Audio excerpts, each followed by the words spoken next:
Descubre IG. Más de 50 años liderando el mercado financiero y con acceso a más de 17.000 mercados. Plataforma intuitiva y fácil de usar para operaciones rápidas y seguras. Con presencia en múltiples países y soporte al cliente 24/7. Contamos con la confianza de más de 313.000 clientes en todo el mundo. Lleva tu trading al siguiente nivel.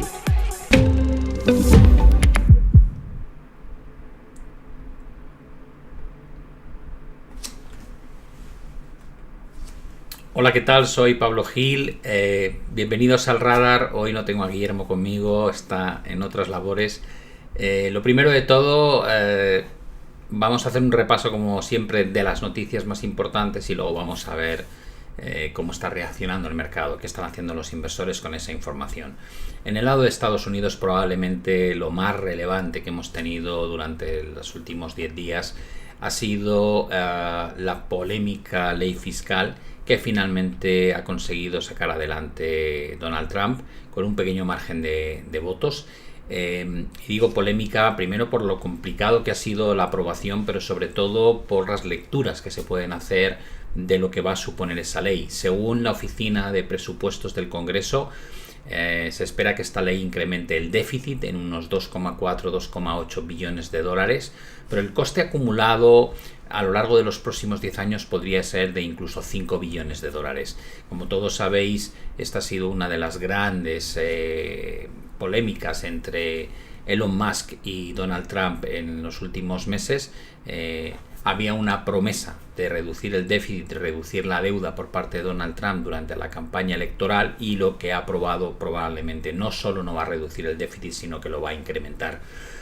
¿Qué es lo que trae esta ley que probablemente sea muy interesante de seguir ahora en adelante? En primer lugar, la reducción permanente del impuesto a las rentas que se aprobaron en el mandato anterior, la exención fiscal sobre propinas y pagos extraordinarios, las deducciones locales y estatales, estas que llamamos los SALT, que se han elevado hasta $40.000, el gasto adicional de aproximadamente unos 150.000 millones de dólares en defensa y otros 150.000 millones en seguridad fronteriza, inmigración y deportaciones. Además, esta ley incluye la reducción del gasto social, porque tanto a Medicare como Medicaid, ayudas alimentarias, créditos a economías verdes se van a ver reducidos drásticamente, y esto podría afectar a un entorno entre 10-11 millones de ciudadanos estadounidenses.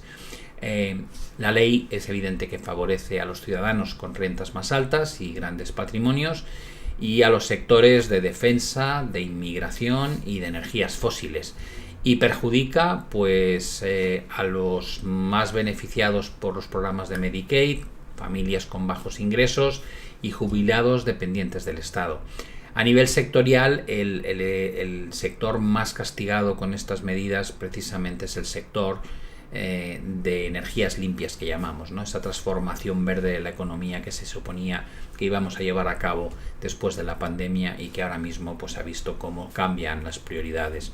A nivel de datos, en Estados Unidos hemos tenido una revisión a la baja del PIB del primer trimestre. Ya sabéis que estaba tremendamente distorsionado por la guerra comercial, porque se dispararon las importaciones frente a las exportaciones, pero aún así el dato que la última revisión apuntaba a menos 0,2 de crecimiento en el primer trimestre, ahora se estipula que es menos 0,5, con lo cual un dato ligeramente peor.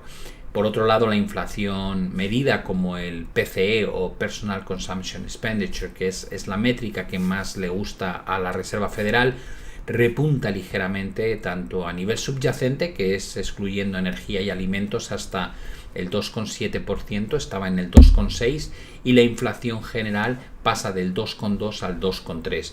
Acordaos que uno de los argumentos que utilizaba Jerome Powell para justificar que no moviese las tasas de interés, que no las bajase, es porque esperaba que la guerra comercial generase cierto repunte inflacionista durante los meses de verano, y como todavía no estaba claro cómo iban a acabar siendo los aranceles finalmente, la postura de Powell es: no estoy en mi objetivo de inflación, sí estoy en mi objetivo de tasa de desempleo, por tanto no tengo ninguna prisa en recortar tasas, puesto que la economía sigue bastante resiliente.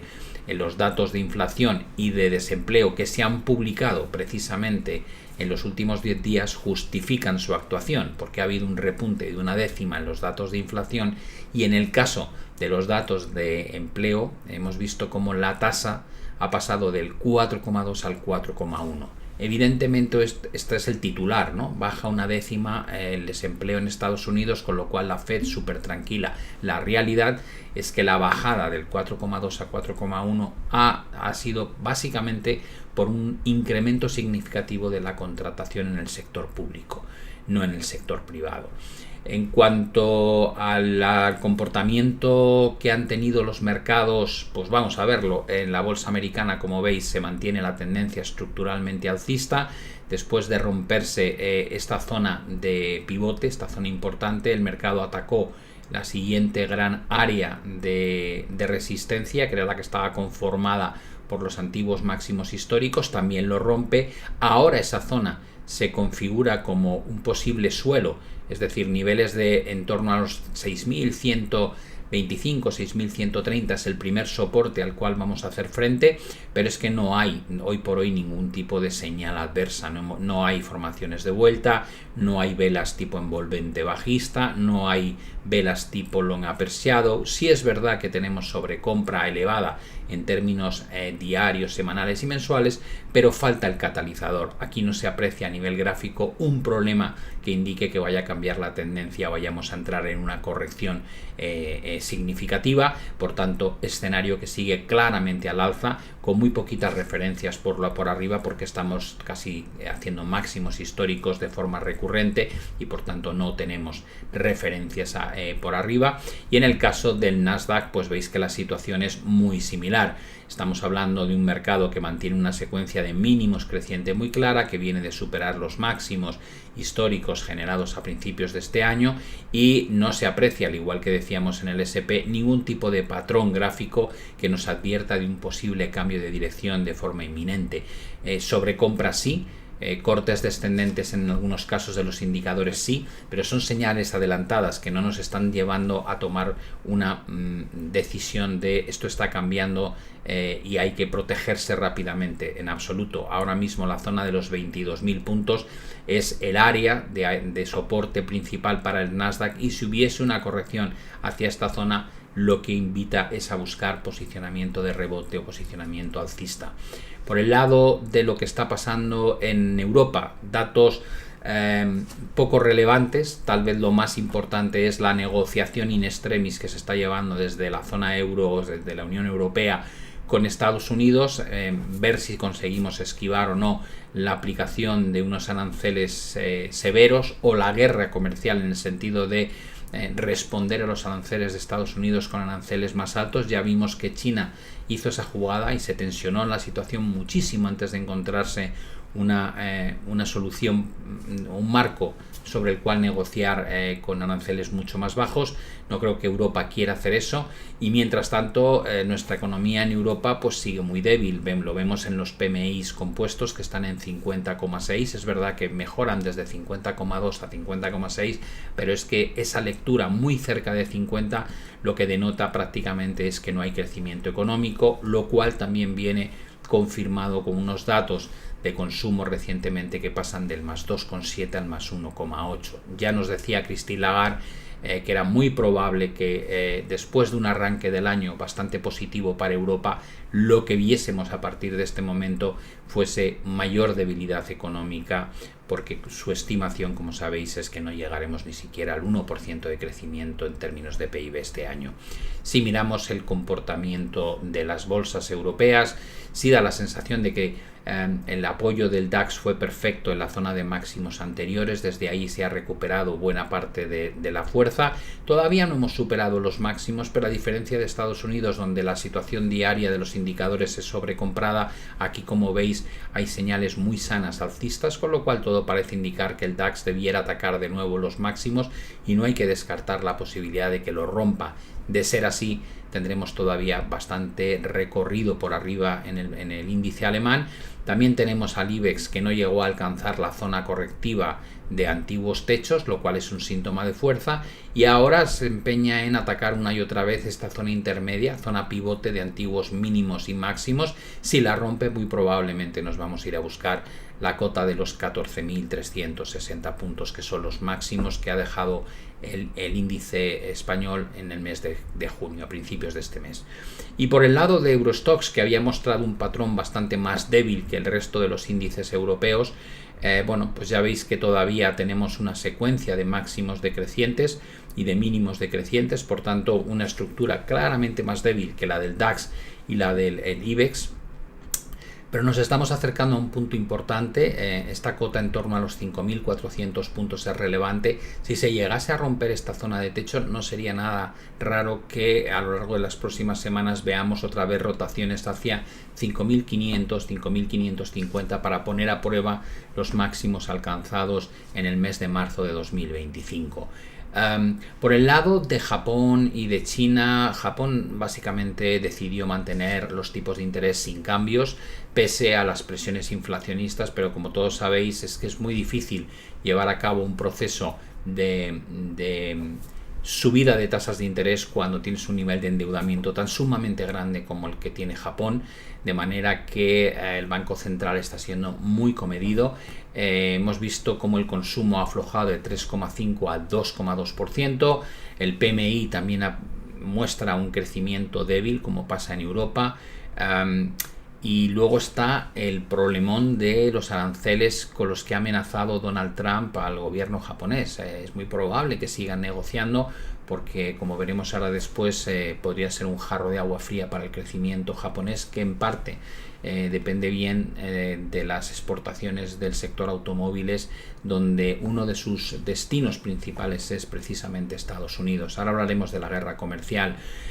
China, hemos visto un comportamiento del PMI compuesto que sube ligeramente de 54 a 57, pero la verdad es que siguen siendo niveles muy modestos, que muestran pues poca reactivación económica tal y como pretende conseguir el gobierno de Xi Jinping a base de estímulos. La bolsa, no obstante, se lo está tomando relativamente bien, ha tenido una corrección últimamente, pero como veis la estructura de mínimos creciente y de máximos crecientes sigue intacta, y eso nos hace mantener los ojos puestos todavía en la zona de máximos de marzo de este año, que ronda los 9.225 puntos. Mientras no se rompa este soporte, la estructura de la bolsa china sigue siendo claramente constructiva. Por el lado de la situación geopolítica, estamos viviendo un entorno donde se mantienen conversaciones de posible acuerdo de tregua por parte de Israel y Hamás de 60 días, está auspiciada por Estados Unidos. Eso implicaría el intercambio de presos, la retirada parcial del ejército israelí, pero faltan garantías concretas sobre el control del territorio y el reparto de la ayuda. Como todos sabéis, hemos estado muchas veces cerca de encontrar estas pausas en la guerra entre Israel y Hamás. La peor parte evidentemente la está sufriendo Palestina, y ahora la duda es si con el viaje de Netanyahu a Washington pues puede haber más presión directa de Donald Trump para respaldar este acuerdo de alto el fuego de 60 días, que sea la base sobre la que trabajar para alcanzar un final del conflicto bélico que se libra allí. La realidad es que mientras tanto Israel sigue atacando, lo hizo anteriormente con Irán, ahora está atacando posiciones hutíes en Yemen, con lo cual siempre tiene uno la gran duda, ¿no?, de hasta qué punto Israel está dispuesto a ceder en sus planes de pacificación de la región, ¿no?, en general, contra todos los grupos que anteriormente grupos terroristas que estaban respaldados por regímenes como el de Irán, ¿no? El otro frente abierto en la guerra geopolítica lo tenemos con Rusia, que ha intensificado muchísimo sus ataques sobre Ucrania recientemente. Ucrania también está lanzando drones contra instalaciones militares rusas, incluso en territorio ruso. Y bueno, tenemos un cambio de opinión drástico de Donald Trump, que si bien hace una semana decía que Estados Unidos iba a detener temporalmente el envío de misiles Patriot, por ejemplo, para la defensa ucraniana, porque habían gastado mucho inventario en proteger a Israel de los ataques de Irán y que tenían que evaluar cuáles eran las reservas que tenían de armamento.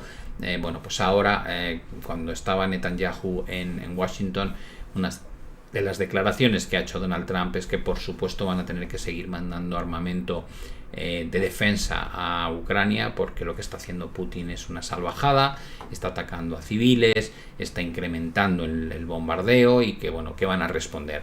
Esto es el día a día con Trump. Dice una cosa, a las 24 horas dice otra, a las 24 horas se desdice, a las 24 horas lo suspende, con lo cual evidentemente máxima expectación de ver si efectivamente envía esas ayudas militares a Ucrania o si por el contrario de aquí a mañana cambia de opinión una vez más. Lo cierto es que uno de los objetivos que tenía Donald Trump es aparecer como el mediador que facilitaba la paz. Ya recordamos todos que en su momento fanfarroneaba con que en 24 horas iba a conseguir el cese de las hostilidades entre Rusia y Ucrania. Es evidente que han pasado 6 meses y todo sigue igual y no hay visos de que esta guerra vaya a terminar. Esperemos que tenga un poquito más de fortuna en su impulso y mediación en el caso de Israel. En el caso de la guerra arancelaria, bueno, la Casa Blanca afirma que 12 países más van a recibir cartas con aranceles que se les van a imponer a partir del 9 de julio. De momento lo que conocemos es que van a aplicar aranceles del 25% a productos de Japón y Corea del Sur a partir del 1 de agosto, más un 50% adicional en el acero y el aluminio. Además, la Casa Blanca dice que cualquier represalia comercial por parte de un socio va a ser respondida con fuerza por parte de Estados Unidos, tal y como hicieron con China. La fecha tope de esta negociación es el 9 de julio, pero evidentemente viendo lo que ha ocurrido hasta ahora, ya todo el mundo da por hecho que el 9 de julio puede ser el 9 de julio, puede ser el 12, puede ser el 17, puede ser el 30 de julio, puede ser el 1 de agosto. Es decir, que una cosa es la amenaza y otra cosa es lo que luego se lleva a la práctica, ¿no? Y da la sensación de que aquellos países que estén en pleno proceso negociador, cuando llegue el 9 de julio no van a tener que sufrir la aplicación de aranceles, tal vez sí la amenaza, pero van a poder seguir negociando sin que entren en vigor esos aranceles como ha pasado hasta ahora. Europa evidentemente tiene que responder a la amenaza de Estados Unidos de poner de forma generalizada un arancel de un 25%. Veremos en qué queda. Están ahora mismo los equipos negociadores trabajando a ritmo máximo. Y por otro lado, Trump pues ha dedicado una amenaza particular a los países miembros de los BRICS. Ya sabéis que estamos hablando de Brasil, Rusia, India, China y Sudáfrica, más la anexión de otra serie de países. Primero, han condenado el ataque estadounidense e israelí sobre Irán. Irán es uno de los miembros que se ha añadido a los BRICS. Y también se han quejado de las políticas que lleva Estados Unidos. De hecho, lo que ha dicho Trump es todos aquellos países de los BRICS Plus que apliquen política anti-Estados Unidos serán gravados con un 10% adicional de aranceles. Y como se atrevan a abandonar el dólar como moneda de pago en su relación comercial, entonces les pondré un arancel del 100%, que es lo que busca aquí Donald Trump. Lógicamente lo que está intentando es evitar a toda costa la desdolarización del mundo comercial. Ya sabemos que la gran parte, una grandísima parte de lo que es la comercio internacional se realiza en la moneda reserva, que es el dólar. Cualquier atisbo por parte de los BRICS de crear otra moneda o empezar a gestionar las relaciones comerciales con monedas que no sean el dólar, como veis, tendría un ataque muy directo por parte de Donald Trump. ¿Cómo está afectando esto al eurodólar? Bueno, lo podemos ver en el gráfico. Recordad que veníamos de la ruptura de un canal descendente muy claro. Tenemos la ruptura, el pullback y la extensión. La sobrecompra es extrema, pero no hay divergencias. El objetivo más razonable es pensar en la zona entre 1.21 y 1.25, porque aquí nos vamos a dar de bruces con todos los antiguos mínimos que teníamos entre 2008, 2009, 2012 y los techos 2018 y 2021, con lo cual no sería raro que llegásemos finalmente a esta cota y a partir de ahí que empecemos a ver reversiones o correcciones significativas. Eso no quiere decir que no pueda haber correcciones en el corto plazo, porque la subida ha sido muy intensa, pero mirad cómo todo el proceso ascendente, impulso, corrección, impulso, corrección, impulso, corrección, impulso, tal vez tengamos ahora una nueva corrección, todas esas correcciones dejan mínimos crecientes y previamente han marcado máximos al alza. Por tanto, incluso si hubiese una cesión por parte del euro contra el dólar, si el dólar recuperase parte del terreno perdido, habría que entenderlo inicialmente meramente como una fase correctiva para luego un impulso hacia cotas más altas. En el caso del dólar yen estábamos muy pendientes, siempre decimos cuidado, vigilad la zona de 140, porque si se pierde ese nivel es una señal de risk off, es decir, el mercado entra en una fase donde huye del riesgo, pero no estamos ni mucho menos en ese nivel, estamos moviéndonos en 146, estamos prácticamente en la zona alta del rango de consolidación lateral, por tanto no hay que preocuparse en este momento de esas señales drásticas que se pudiesen desarrollar en plan negativo. Por tanto, si utilizamos esto como alerta, pues tenemos la misma conclusión que cuando analizábamos los índices. No parece que haya ningún riesgo a corto plazo de un movimiento adverso en la bolsa. Es evidente que el entorno en el que nos movemos es peligroso. Estamos viendo una guerra comercial muy agresiva por parte de Donald Trump. Lo que pasa es que el inversor ha entrado ya en una fase en la de ya no me voy a asustar, o sea, ya he visto cuál es la mecánica. Amenazas brutales para luego suspenderlo, negociar durante 3 meses, tal vez nos queden otros 3 meses o 6 meses de negociación. No veo que eso esté impactando en los datos económicos de forma drástica ni en los datos de inflación. Si esta guerra comercial, tal y como espera Jerome Powell, empieza a tener efectos muy claramente negativos en la inflación y en menor crecimiento económico, entonces el inversor va a cambiar de opinión, pero ya no está anticipándose a los efectos que podría provocar el entorno actual, porque el entorno cambia prácticamente cada 24 horas. Creo que eso es uno de los aspectos que más ha supuesto el cambio de la llegada de Donald Trump a cómo cotiza en los mercados a día de hoy, y lo cierto es que la guerra comercial dista muchísimo de haberse arreglado. Pensad que un 10% mínimo a todos los países es un salto significativo respecto a lo que teníamos antes, pero es que además hemos puesto aranceles mayores al aluminio, al acero, al sector del automóvil, y ahora Donald Trump está incluso trabajando en un proceso que ha encargado una investigación sobre otros productos.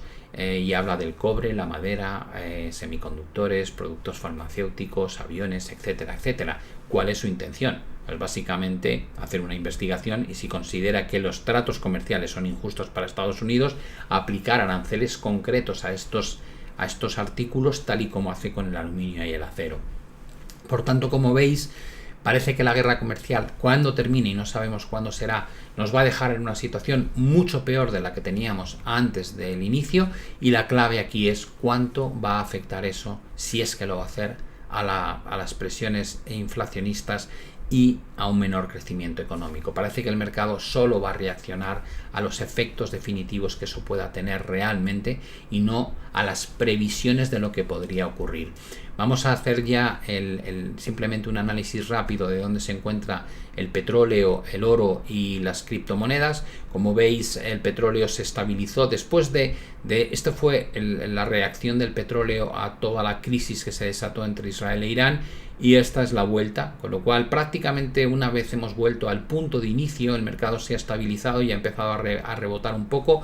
Sabemos que la OPEP Plus sigue recortando la producción, más de lo que tenía previsto. A partir del 1 de agosto vuelve a hacer un recorte, quiere recuperar parte de su cuota de mercado, lo cual debiera favorecer esa mayor oferta, que los precios bajen, pero todavía tenemos mucha incertidumbre en los mercados respecto a lo que pueda ocurrir con los procesos de paz, tanto en Israel y en la región de Oriente Próximo como en Ucrania.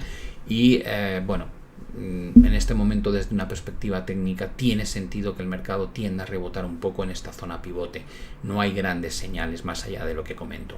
Por el lado del oro, sigue en su fase de consolidación lateral. Fijaos que el máximo lo marcó en mediados de abril, desde entonces no ha vuelto a marcar máximos. Tampoco es que haya dañado la estructura alcista ni haya perdido mínimos. Si realmente perdiese los 3.250 puntos es cuando empezaríamos a hablar de empezar a calcular correcciones significativas sobre todo el proceso alcista que ha desarrollado anteriormente.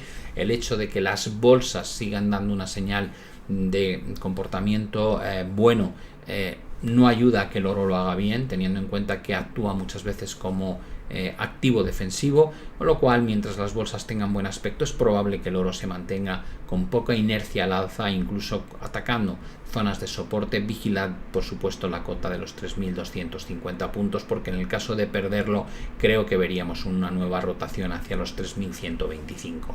Y por el lado de la plata rompió una zona de consolidación lateral, teníamos un objetivo que superaba ligeramente los $40 por onza.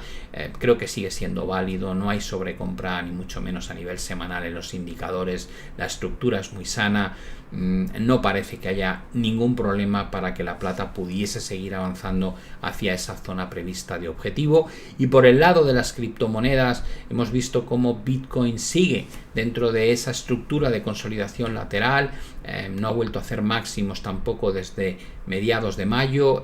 Haría falta superar la cota de los 112.000 por redondear para volver a activar la proyección de este rango, que lo que nos podría llevar a buscar extensiones hacia los 120.000, 125.000, pero mientras no rompamos 112.000 al alza, este rango de consolidación sigue vigente y la parte de abajo en este momento se mueve, como veis, en el entorno de los 97.900, 98.000 puntos.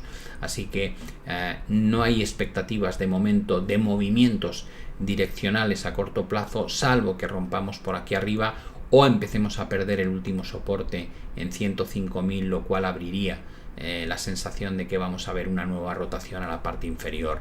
Y en el caso de Ethereum os diría que el movimiento denota debilidad. Ya hablamos en su momento que la pérdida de la directriz, la perforación de los últimos mínimos hacía que este rebote tuviese más un encaje en una especie de pullback o retroceso. De hecho, si miramos el comportamiento desde el punto de vista de Fibonacci, ese rebote fuerte que se produjo en el fondo representó más o menos un 50% de la caída previa, ¿no? El hecho de que se haya frenado aquí coincidiendo con la directriz, bueno, no quiere decir que Ethereum no pueda superar este techo y volver a máximos de 4.000, pero hoy por hoy aquí parece que se ha conformado una zona de resistencia muy difícil de romper, y por tanto a priori la sensación que a mí me da es que el gráfico de Bitcoin es más constructivo que el gráfico de Ethereum.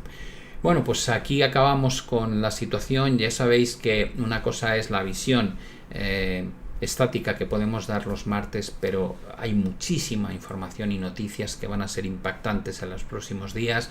La guerra comercial evidentemente va a ser uno de los núcleos. Posibles acuerdos de paz por parte de Israel sería también una noticia muy importante. Vigilad estas cosas.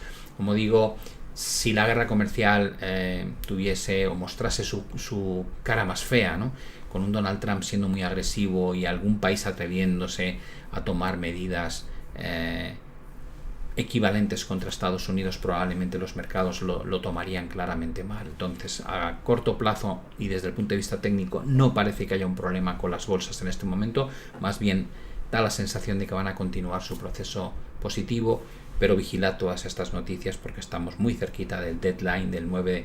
Mañana es el 9 de julio y podría haber declaraciones por parte de Donald Trump, que ya sabéis que le gusta hacer mucho ruido. Como siempre, suerte a todos con vuestras inversiones y nos vemos ya en el próximo vídeo. Un saludo y hasta la vista. Descubre IG. Más de 50 años liderando el mercado financiero y con acceso a más de 17.000 mercados. Plataforma intuitiva y fácil de usar para operaciones rápidas y seguras. Con presencia en múltiples países y soporte al cliente 24/7.